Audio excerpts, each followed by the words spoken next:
तो दोस्तों आज के इस वीडियो में हम जानेंगे बुकॉल्ज रिले के बारे में। और बुकॉल्ज रिले के बारे में मैं आपको बताने वाला हूँ। और बेसिकली यह रिले जो है हमारे यूपी पीसीएल का जो एग्ज़ाम होता है जूनियर इंजीनियर का इलेक्ट्रिकल में, या फिर कोई भी एग्ज़ाम देते हैं, पावर ग्रिड हो या फिर एनटीपीसी या फिर कोई भी एग्ज़ाम देते हैं, तो ये रिले हमारा काफ़ी इंपॉर्टेंट हो जाता है। और कंपेरिजन करें और सभी रिलेज से, तो हमारा ये रिले जो है काफ़ी इंपॉर्टेंट हो जाता है और इससे हमारे क्वेश्चंस आए हुए हैं यूपीपीसीएल के एग्ज़ाम्स में।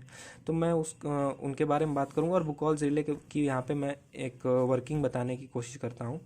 तो बेसिकली अगर आप गए होंगे सब स्टेशन पे विजिट किए होंगे, तो आपने वहाँ पे 220 kV के सब स्टेशन पे अगर आप गए होंगे तो वहाँ पे पावर ट्रांसफार्मर आप देखे होंगे।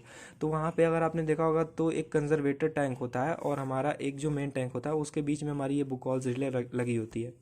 तो ये क्या करती है, बेसिकली यह एक गैस ऑपरेटेड रिले होती है। और मैं आपको बता दूं कि इस रिले में हमारे जो है कि कंजर्वेटर टैंक और मेन टैंक के बीच में ये रिले लगी होती है। और ये हमारे ट्रांसफार्मर में जो हमारी वाइंडिंग होती हैं, जो हमारी इंसुलेशन वाइंडिंग्स होती हैं, और बीच में जो इंसुलेशन और वाइंडिंग के बीच में अगर कोई फेलियर होता है यानी कोई इंटरनल फॉल्ट होता है, तो ट्रांसफार्मर में किसी भी टाइप के इंटरनल फॉल्ट को ये सेंस करता है।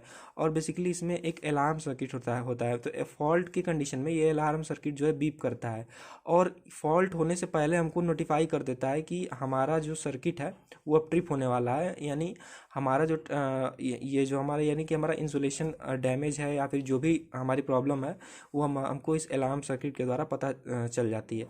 तो यहाँ पे अगर आप फिगर देखें तो ये हमारा कंजर्वेटर टैंक होता है और ये हमारा मेन टैंक है। तो इन दोनों के बीच में ये रिले लगा होता है, बुकॉल्ज रिले। और मैं आपको बता देना चाहता हूँ कि हमारा ट्रांसफार्मर की जो मेन टैंक है इसमें हमारा ऑयल होता है, वो नॉर्मल ऑयल नहीं होता है, मिनरल ऑयल होता है। तो अगर जेबी गुप्ता के अकॉर्डिंग कि हमारा अगर इसमें 100 लीटर ऑयल है, तो बेसिकली कंजर्वेटर टैंक में हमारा 10 to 12 लीटर्स ऑयल यानी कि 10% से 12% ऑयल होना चाहिए। और बेसिकली ये कंजर्वेटर टैंक क्या करता है कि हमारे ट्रांसफार्मर में जो हमारे जो मेन टैंक में जो ऑयल है इसको मेंटेन करने का कार्य करता है। क्योंकि ऑयल क्या होता है कि डिकम्पोज होता है ड्यू टू हीट के कारण ऑयल डिकम्पोज होता है। तो बेसिकली उस कंडीशन में क्या होता है कि कंजर्वेटर टैंक से हमारा जो ऑयल है ये मेंटेन लेवल को मेंटेन करता है। तो अब एक ऐसी स्थिति आ गई कि कंजर्वेटर टैंक में जो मैंने बताया कि 10 लीटर से 12 लीटर ऑयल होना चाहिए। तो बेसिकली अगर ये ऑयल भी ख़त्म हो गया और ये इस टैंक में जो मेन टैंक का भी ऑयल ख़त्म हो गया, लीकेज हो गया, तो उस कंडीशन में क्या होगा कि हमारा ऑयल कम हो जाएगा। तो उस कंडीशन में क्या होगा कि हमारी प्रॉपर इंसुलेशन नहीं हो पाएगी और वो हमारे ट्रांसफार्मर की जो वाइंडिंग्स हैं उनको डिस्ट्रॉय कर सकती है। तो मैं आपको बता दूं कि ये हमारा बुकॉल्ज रिले का मेन वर्क यही होता है कि जो इंटरनल फॉल्ट्स हैं, जैसे मैंने आपको बताया कि हमारी जो उसमें लेमिनेशन है और जो हमारी एच टी और एल टी वाइंडिंग होती है, स्टार्टिंग में एच टी वाइंडिंग होती है, फिर एल टी वाइंडिंग होती है, बीच में हम इम्प्रेगनेटेड पेपर का यूज़ करके उसको लेमिनेट करते हैं और उसको हमने ऑयल में हम उसको डिप करते हैं। बेसिकली सैंडविच वाइंडिंग होती है कोर्स के बीच में, कोर्स ट्रांसफार्मर के जो स्ट्रिप्स होती हैं, लेमिनेटेड आयरन स्ट्रिप्स, उसमें सैंडविच वाइंडिंग उसको हम बोलते हैं। तो उसमें यह होता है कि in case of insulation failure, overall मतलब कि इंटरनल फॉल्ट के केस में, या फिर ऑयल का लीकेज हो या फिर जो भी हो, तो उस केस में हमारा ये रिले ऑपरेट करता है। तो यहाँ पे मैं फिगर बनाया हुआ है मैंने। यहाँ पे जैसे कि आप देख सकते हैं कि ये एक फ्लोट स्विच है और ये दोनों मरकरी स्विचेस होते हैं। और यहाँ पे एक अलार्म सर्किट होता है। अलार्म सर्किट जो है वो बीप करता है और इन केस जब फॉल्ट के केस में वो बीप करता है। और ये हमारा ट्रिप सर्किट होता है। ये जो हमारा होता है सर्किट ब्रेकर से कनेक्टेड होता है। सर्किट ब्रेकर क्या होता है कि इन केस ऑफ फॉल्ट हमारा सर्किट ब्रेकर ये ट्रिप सर्किट ऑपरेट करता है और सर्किट ब्रेकर जो है ओपन हो जाता है और हमारा प्रोटेक्शन हो जाता है और फॉल्ट से हम बच जाते हैं। आफ्टर ये बीप करता है तो हमको ये रिले ऐसा है कि जो पहले हमको बता देता है कि हमारा फॉल्ट होने वाला है। तो अब मैं बात करूं इसकी कुछ थियोरी के बारे में। तो यहाँ पे आप जैसा कि आप देख सकते हैं कि मैंने यहाँ पे इसकी कुछ थियोरी लिख रखी है कि इसमें जैसे कि इसमें अलार्म सर्किट लगा होता है और ये जैसे कि 3 कंडीशंस में ये हमारा ऑपरेट करता है।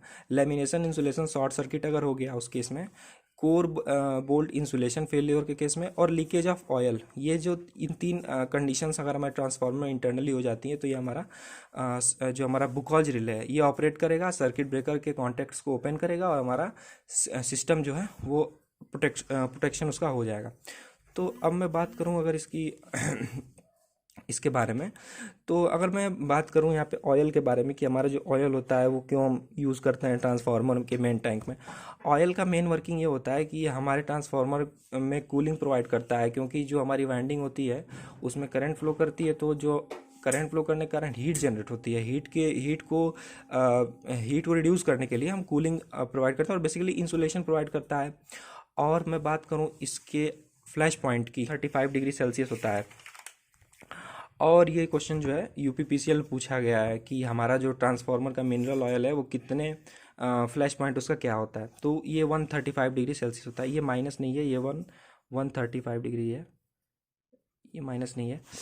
और इस ऑयल की खास बात यह है कि यह मॉइस्चर फ्री होता है और इसका जो विस्कोसिटी इसकी लो होती है। विस्कोसिटी मीन्स कि ये बहुत कम गाढ़ा होता है और बेसिकली इसका डाइलेक्ट्रिक स्ट्रेंथ हाई होता है, तभी तो ये एक इंसुलेशन प्रोवाइड करेगा हाई डाइलेक्ट्रिक स्ट्रेंथ होने की वजह से। और जैसे कि मैंने बताया कि यह रिले जो होती है गैस ऑपरेटेड रिले होती है और ये फॉल्ट के आने से पहले हमको नोटिफाई करती है। और अब मैं बात करूं इसके रेटिंग पे, तो अगर जिस ट्रांसफार्मर की रेटिंग जो है 500 केवीए तक की है तो वहाँ पे इस रिले का यूज़ करते हैं। यानी बेसिकली पावर ट्रांसफार्मर्स में हमको ये रिले ज़्यादा देखने को मिलता है, बुकॉल्ज रिले। और यहाँ पे मैंने बताया कि ये ट्रिप सर्किट से इसके दो कॉन्टैक्ट्स जुड़े होते हैं और इसमें मरकरी स्विचेस लगे होते हैं। मरकरी स्विचेस लगे होते हैं और मरकरी स्विचेस क्या होता है कि मरकरी स्विचेस के यूज़ इसलिए करना है क्योंकि जो हमारा मरकरी होता है वो सुपर कंडक्टर की तरह बिहेव करता है 4.12 केल्विन पे। और इसके कारण ये क्या होता है कि फॉल्ट की कंडीशन में कि हमारे अलार्म सर्किट को बीप करेगा, अलार्म सर्किट को ये पूरा क्लोज पाथ बन जाता है और जिसकी वजह से हमारा अलार्म सर्किट बीप करता है ताकि हमको बताता है कि फॉल्ट हमारा ऑकर हो चुका है। तो ये हो गया। और मैं यहाँ बात करूँ कि mercury is a super conductor on 4.12 kelvin, ये क्वेश्चन भी यूपीसीएल में पूछा गया है। तो दोस्तों ये था बुकॉल्ज रिले, इसके बारे में जो बेसिक चीज़ें थी मैंने आपको बताई। और ये तो बेसिकली इसमें मैंने इसकी वर्किंग के बारे में ज़्यादा डिस्कस नहीं किया, इससे रिलेटेड जो चीज़ें थी, जो इंपॉर्टेंट चीज़ें थी वो मैंने आपको बताने की कोशिश की। सो इस वीडियो में बस इतना ही। That's all and thank you.